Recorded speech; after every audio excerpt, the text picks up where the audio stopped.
நீ 717 மூடுனா 4000 கடைகளை மூடுவோம். 717 கடைகள் அரசு மூடலாம். 4100 சில்லற கடைகளில் இந்த தொழிலாளிக்கு நியாயம் வழங்கவில்லை என்றால், இந்த கோரிக்கை ஏற்கவில்லை என்றால், மீதி இருக்கிற கடைகளை கூட்டு சங்கமே மூடும். முதல்வர் என்ன செய்வார்? என்ன செய்ய முடியும்? நீ 717 மூடுனா 4000 கடைகளை மூடுவோம். அரசாங்கத்திற்கு பதவியேற்கிற போதே முதல்வர் சொல்லுகிறார் கஜானா காலி என்று. கஜானா எப்படி காலியாகும்? முன்னாள் முதலமைச்சர் குறிப்பிட்டிருக்கிறார், பணம் இருக்கிறது, மனம் இருந்தால் மாற்றத்தை உருவாக்க முடியும் என்று குறிப்பிட்டிருக்கிறார். அது உண்மை, அது உண்மை.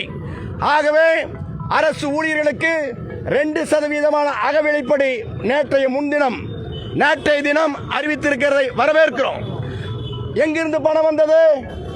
ஆகவே டாஸ்மாக் ஊழியர்களுக்கு காலமுறை ஊதியம், 8 மணி நேர வேலை உள்ளிட்டதை புதிய அரசு துவக்கத்திலேயே அமுல்படுத்த வேண்டும் என்று டாஸ்மாக் கூட்டுக்குழு சார்பிலே இன்றைக்கு மனு கொடுப்பதன் மூலமாக தெரிவித்துக் கொள்கிறோம்.